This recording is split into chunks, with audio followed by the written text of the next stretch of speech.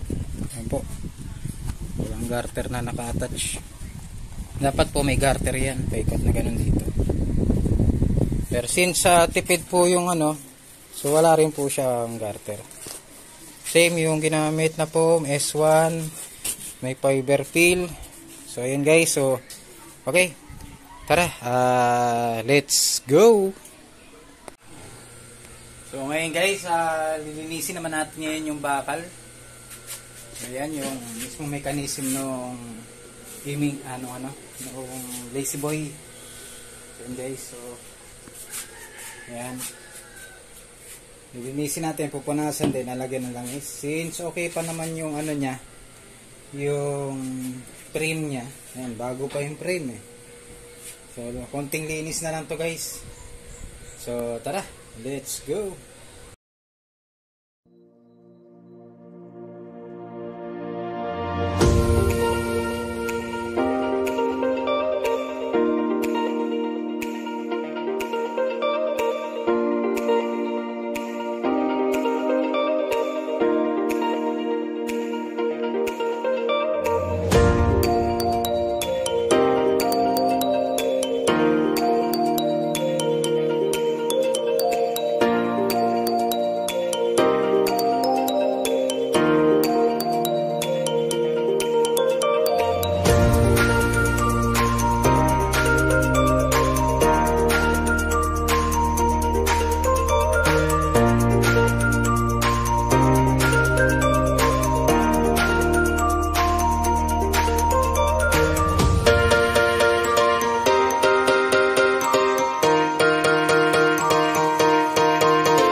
from the heathens. Got will, got fight, got pride, got reason. If they wanna go eat, then you know I'm gon' feed them. If you're coming for me, hope you're ready for a demon. I got eyes in the back of my head, I'm seeing. Take me for granted and you know I'm leaving. I'ma take what's mine with the webs I'm weaving. I could take this crowd from seeing to believing. Got a taste for blood and my tongue keeps bleeding from the words I spit. So sharp, so freezing, so cold. Behold, frostbite they feeling. I could tear you apart or I could go heal them. Don't believe in fate, don't believe in ceilings. I just need a taste and my mind starts peeling. I don't pace myself, I grind on kneeling. Got lust for change, I just love the feeling. I ain't gonna give up. Got too little time, I'ma live up. Head down, push forward through the tough times. Cause anything worth doing is a tough. I love the chase and the hunt, and I set the pace when I'm running. I always take what I want and I always give it 100. Don't need a bank, no I'm funded. Play the game like it's nothing. I'm always thankful for something. Don't take for granted, stay humble. Now wake up! It's time to look at the enemy. Look in the mirror if he is no friend to me. It's not working out, maybe it's the chemistry. It's time to break up so I can make a better me. Better believe in your mind, cause it's everything. You can mold, shape, find almost anything. All it takes is some time and some clarity to find your identity. It's mind over everything.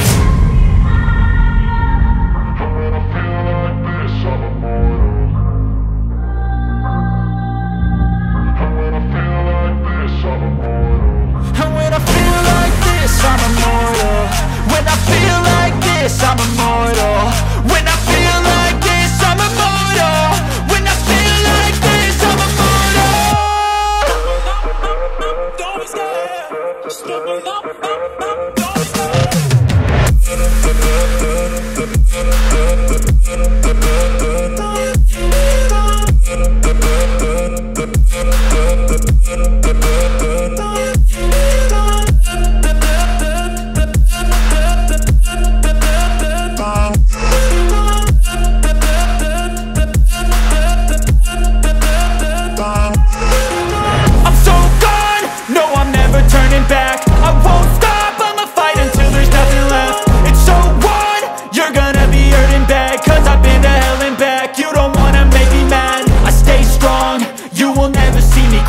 And if you get in my way, you gonna feel the wrath.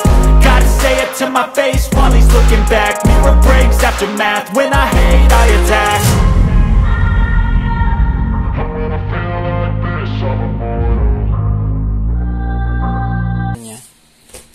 Sa front cover dun sa pang ilalim nung reclining. And then, ayan guys, nalagyan na rin natin ng tri-coat. Ayan, tri-coat ang ilalim. Okay, so yung unang video natin, nakita nyo naman wala siyang tri-coat. So, ayan, tri-coat siya. Ayan. So, ayan guys, malapit na to. Ganyan. And then, ito yung sandalan niya guys. So, malapit na. So, mamaya guys, after nito, ayusin, ilalagay lang natin itong, yan yung sa kamay. Then, yung kamay nito, sa ibabaw niya may tri-coat pa. So, ito yung foam ng kamay. So, gagawin natin yan. So, ito, tinatahi na. Yan. Yan sa kamay. So, mamaya guys, assembly na natin. So, okay, tara. Let's go! So, yun guys, eto, nagawa na natin yung isang upuan. So, yan, same. Lagyan na natin ng garter.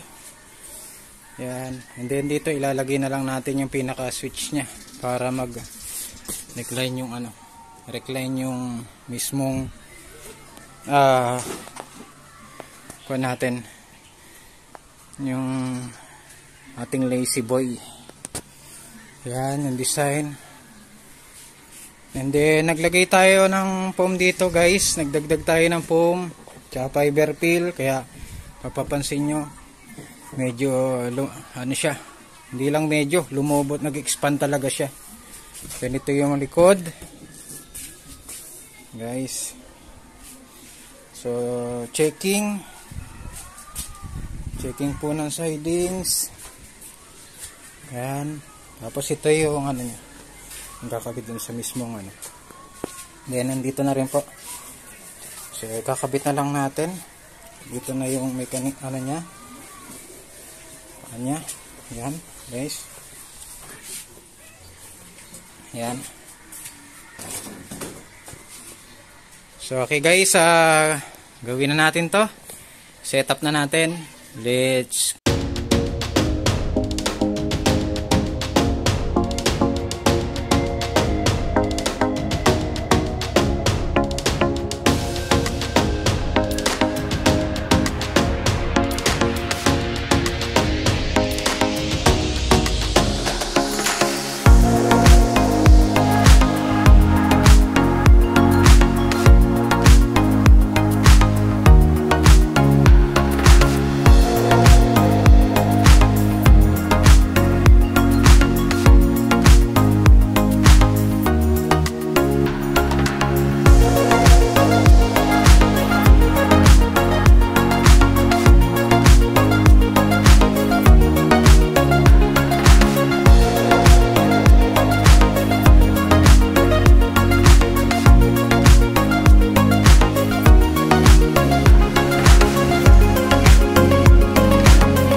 ayan guys, naayos na natin yung ilalim.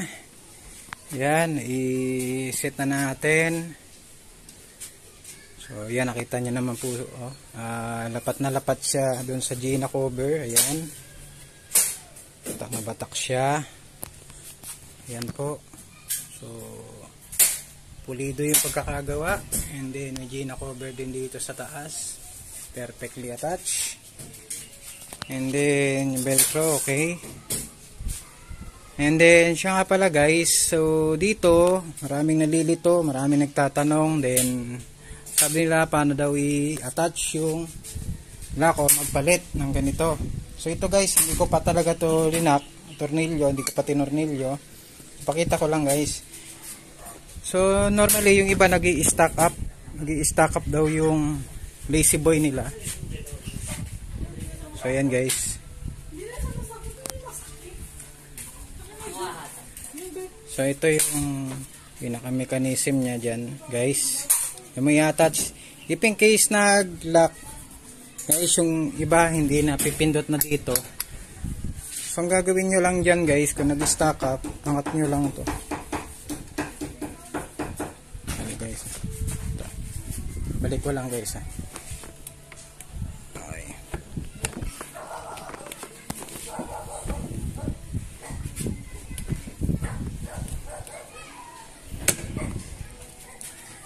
Ngayon guys, kapag ayaw,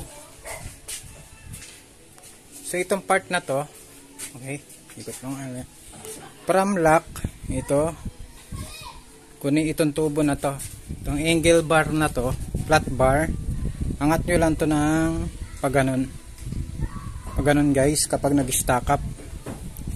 Then lagyan lang ng oil kung sakali. And then guys, dito paano, marami nagtatanong sa akin paano raw yung pagpapalit nito if in case nabasag. Kasi yung ganito guys, ito hindi ko pa to in-screw. Yung ganito kasi guys nababasag eh. So yung iba gusto magpalit, so paano ba yung tama pagpapalit guys? Take note lang guys, kapag ka nabasag yung ganito nyo, gusto nyo magpalit, dito na lang kayo magtanggal. Dali lang naman yan guys, dito lang susungkitin mo lang yung nakalak, tanggalin mo lang alambre na to, and then mahuhugot mo na. Yung pagpapalit naman ito, same parang katulad yung sa motor na natatanggal din naman. So ito guys, pakita ko lang sa inyo kasi pag sa in-open,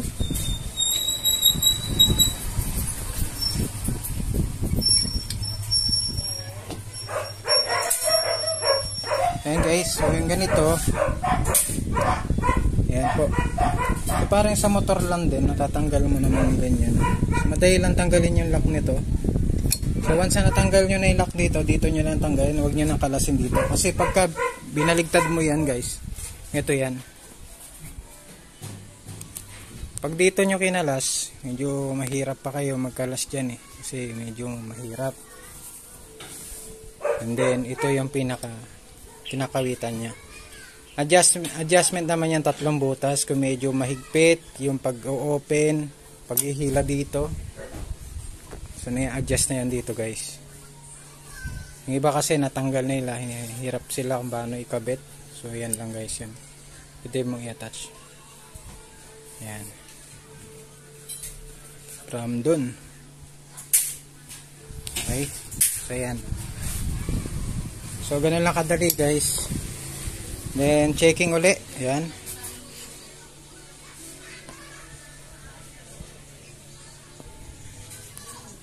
So ayan, okay naman. And then konting alikabok. Then yun. Anak na natin.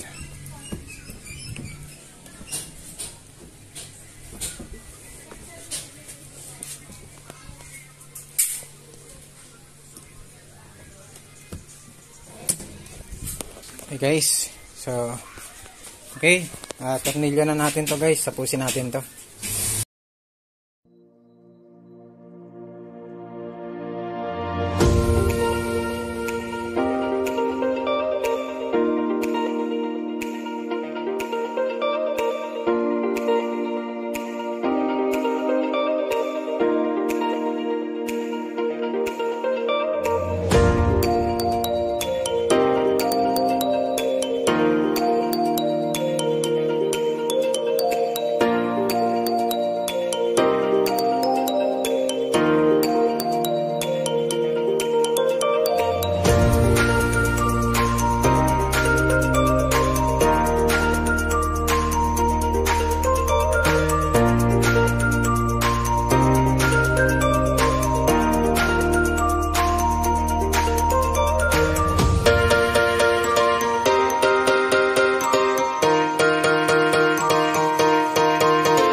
mind, on your health, yeah. You gotta work, never tell, keep your head down, find what you love and excel, yeah. Push and pull and repel any hate, go create what you want, feel compelled, yeah. And once you finally get a taste of the race, you'll never look back once you felt that. Don't let somebody take your time and your worth, just focus on yourself first. Don't let somebody take your time and your worth, just focus on yourself first. Don't let somebody take your time and your worth, just focus on yourself first. Don't let somebody take your time and your worth, just focus on yourself first.